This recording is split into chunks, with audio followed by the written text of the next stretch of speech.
Hezkuntza departamentuari egiten dizkiogun aldarrikapenak argiak dira. Alde batetik, zikloa ordenatzea eskatzen dugu. Adabakiak jartzeari uztea eta departamentuak bere gain har dezan Nafarroako udal haurreskola guztiek kudeaketa komuna. Bestetik, behin baino gehiagotan eskatu dugun arren, berriro ere eskatzen dugu negoziazio mahai bat sor dezaten. Gure zikloaz hitz egin ahal izateko.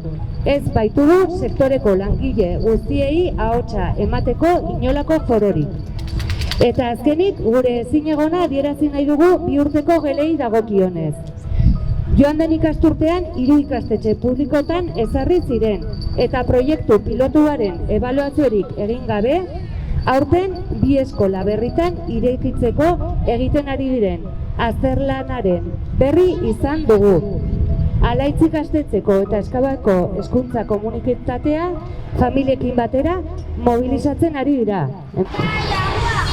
Ez dute 2 urteko ikasgelak irekitzeko beharrik ikusten, are gehiago ikastetxeen ondoan dituzten aurreskoletan itxaron zerrendarik ez dagoenean. 0-3 zikloak bizi duen errealitate hain desberdinei aurre egiteko momentua da, eta kudeaketa komuna da gabezi hoiei guztiei aurre egiteko tresna. Negoziazio mahai bat behar dugu 0-3 ziklo integrala defendatzeko. Kudeaketa komuna 0 zikloa babestu.